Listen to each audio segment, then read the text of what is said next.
So you also cover the WNBA Chicago Sky. We have a big WNBA women's basketball contingent here on the network. The Sky GM. It's great. You guys do amazing stuff over here.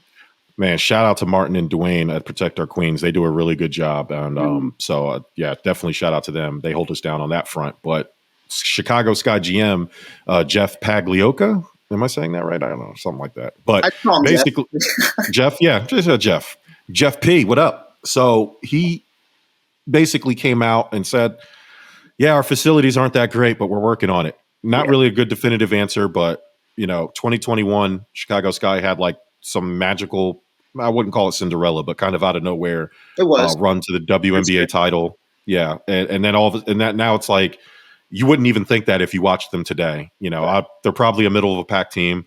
And this year is going to be even, I don't know, maybe worse for them after they lost basically their entire core. Is there anything out of the Chicago, you report on them? Give me something interesting from the Chicago Sky camp that just based on your journalism that you found interesting about the team. As it pertains to this upcoming season or just throughout? Yeah. Okay, yeah. So, because I was about to go on a whole thing about Candace Parker, the blueprint, all that, but okay, we want to talk about the bad times. That's perfectly okay. Yeah. But no. Only the bad times here. Yeah, I mean, I just talked to Jeff the other day, and Jeff is very transparent. I love talking about him. James Wade was one of those guys who it's hard to read what he's really thinking because he wasn't great at PR. You know what I mean? He's not going to give you his information because he doesn't want to talk to you. He wants to get back to work and he wants to get back to coaching. And that was what James Wade was. James Wade, phenomenal coach, phenomenal GM up until that Marina Mabry trade. Marina's great, but that was wild. But I think at the end of the day, man, what I've seen from Jeff is a blueprint, a plan, and trying to right the wrongs that happened. James Wade, on his way out, obviously trades for Marina Mabry, trades 3 first-round picks, and that was one of those ones for me where it was like, as much as I love Marina the player, it kind of just financially and future-wise, capital-wise, and drafting just kind of put them in a weird road to where it was like, okay, well, now we can't rebuild, but we also don't have enough money to get a Skylar Diggins-Smith, to get a Brittany Griner, to get a Brianna Stewart for Kalia Copper. You know what I mean? And that's really where it was kind of like Jeff understood at the end of the day, listen, I got to get draft capital for Kalia. It's unfortunate. We just extended her. We just brought in Teresa Weatherspoon, and we were able to have them at the inauguration for that, introduction meetings, and that was awesome to have Ka and Spoon in the same room. I mean, their energies are just like second to none, man. They walk into a room and they command it, and I've had a great relationship with Kalia. I was just talking to her the other day, and, she's in great spirits, and she's in great spirits, and, she understands the business. I think it was actually crazy. I think it was like the same exact day when she was in Belgium, when she was traded from Washington to Chicago, just like 8 years later, that same day, around that same time, she was in Belgium, traded to Chicago to Phoenix. So it's crazy how things come like full circle like that. I wish her the best. I know her, DT, and BG are going to be able to, if they bring back BG, are going to be able to do amazing things.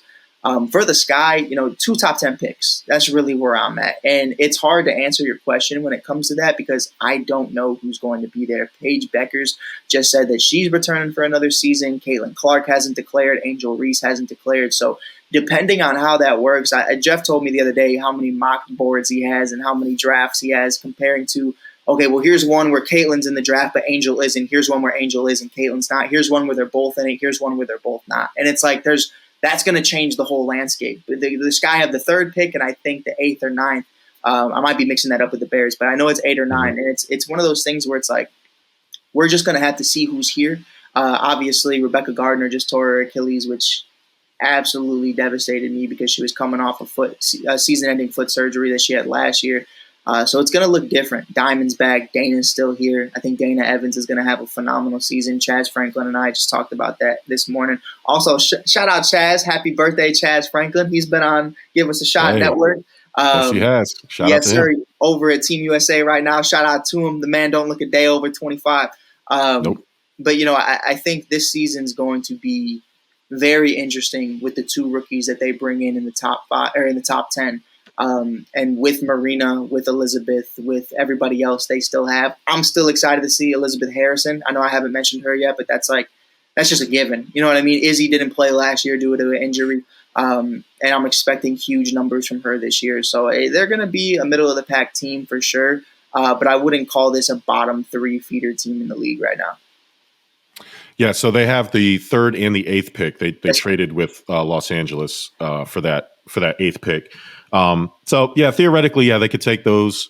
With the injuries you said, they could probably draft 2 high impact players. I know this draft seems to be like the Caitlin Clark Angel Reese Bowl, but I'm sure there's other excellent talent and people that can help the team. I don't know if maybe the smart thing to do is just package that 3 and 8th pick and trade it to Indiana and guarantee yourself hell no whoever. It's not. Yeah, just hey, it's not going. This is not happening. Yeah. Like we could. Yeah, no, Indiana knows better. 10 first round picks, and they're not trading it if Caitlin Clark's there.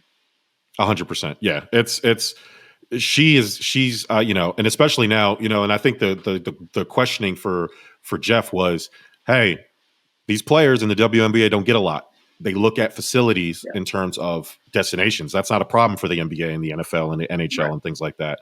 The money's there. So when the WNBA, who doesn't make relative the same amount of money, they look at amenities, right? Just like you're looking for a place to live, right? You look for an apartment and you're paying whatever the amount is. You're looking for, hey, what do I get? Do I get a gym? Do I get a pool?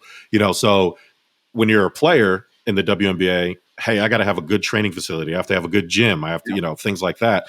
And if Chicago's not willing to kind of put in money for that to attract, and we see how the WNBA is kind of, they're as more popular as they've ever been. They're always rising. But now what are you looking at?